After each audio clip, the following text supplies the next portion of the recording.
plant in North America. Hi, I'm Martina Pastore. I'm a project engineer working in the Danieli headquarters here in Italy. So, who wants to get rid of the water treatment plant?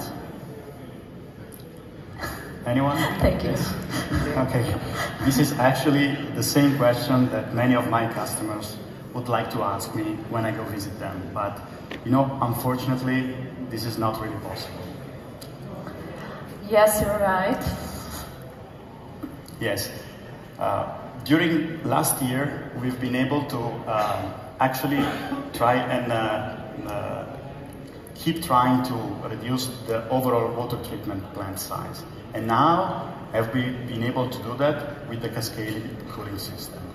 Yes, as you know, Danieli Green Vision and all-round approach for the steelmaking KPIs optimization drove us to deeply investigate the actual water consumption to find any possible improvement.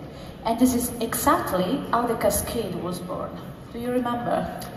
I do remember well, Martina. Indeed, I've been to so many plants taking surveys to actually understand and deeply investigate what are the actual heat load that are happening during the production processes. So this has been able because we, as Danieli and our customer, we share the same green vision to improve sustainability and to reduce CapEx and OpEx to produce even more green steel. So Martina, this technology has now become the state of the art among most of our customers. But tell us what we have been able to achieve during the last years. Well, the circulating water can be reduced by 30%, and this means less mechanical and electrical equipment to install. Also, the plant footprint is reduced from 20 to 50%, leading to both CapEx and OpEx minimization of near 20%.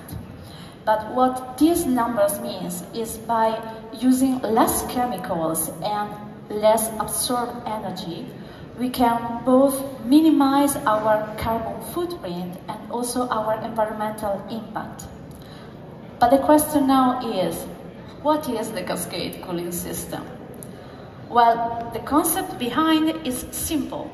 We reuse water that is still good in terms of temperature and quality to cool additional users. So instead of cooling in parallel circuits, like in the standard configuration you see on my back, the cascade allows in-series cooling. But let's see a real example. In the electric arc furnace, usually we cool the shell and the roof in parallel circuits. With a cascade solution, we can reuse water coming from the shell to cool the roof, with a remarkable achievement of less 30% in circulating water. So by increasing the average delta temperature, we can optimize the overall circulating flow rate. And this means smaller equipment and smaller footprint. Yes, smaller footprint. Indeed, on the left side of this slide, you can see the section view of a water treatment plant that is applying a standard cooling system. In green, there is highlighted the pump basin, and on top of it, you can see the cooling tower. As you may see, this cooling tower on the left side is 13 meters high, while on the right side of the slide, you can see the section view where the cascade cooling system is applied. And now the cooling tower is only 6 meters high. This has been possible because we've reduced the overall circulating footprint. If you can go back to the previous one. We've been able to reduce the overall circulating footprint and therefore also the basin size. We've been starting from 3,000 square meters and we've gone to 2,300 square meters. This is a reduction of 23% on the overall footprint of the water treatment plant. This of course means less civil works, and faster schedule, which turns out to be less cost for owning the plant.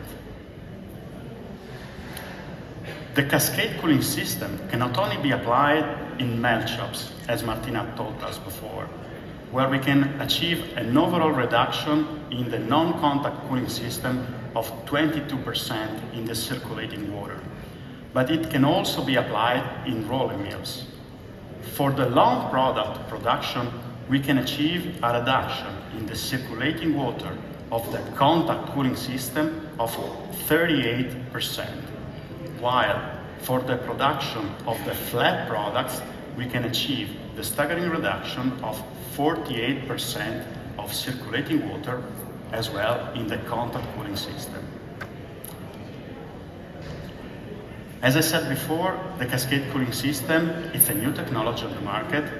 We started developing it back in 2021, and the first plant where this system has been commissioned is CMC Arizona in the US. It's a MIDA plant, it's a mini mill, it's a Danieli endless mini mill, and we've applied this also in 3 other mini mills all around the world. So Pacific Steel in California, Nucor Lexington in North Carolina, and Sidersa in South America. Another good example is Algoma, where we have 2TG melters, where this system has been applied to the electric arc furnaces. But the plant we are most proud of is for sure Scope Metal. This is a plant for the production of a narrow strip, and here we've achieved a very impressive reduction of minus 48% in the circulating water. So, in conclusion, this is how Danieli sees the steelmaking cascading into the future, and all of us be responsible for the world of tomorrow. It's time that we all start thinking about a new way to treat water, and how much you could save with us and with the cascade. If you don't, you are missing an opportunity. An opportunity to reduce the footprint of the water treatment plant, consequently to optimize the civil works and install less mechanical equipment. You're also missing the opportunity to save on chemicals and energy, and of course, reusing water. Thank you for being with us.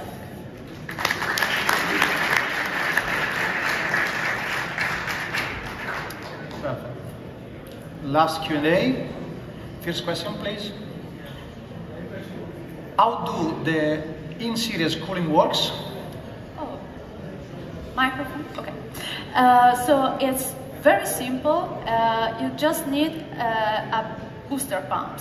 So you take the water coming from the first user and you boosterize with this pump group, to the second user. Okay, second question. No more question. Finished. Oh, no. Sorry. Please, microphone, Karim. No. Let's leave to the gentleman the microphone, then we read the Can you second. please explain this cascading system? Cascading system. How cascade cooling is a process? Could you repeat with the microphone closer? Yes. Can you please explain the cascade cooling process? Again, okay.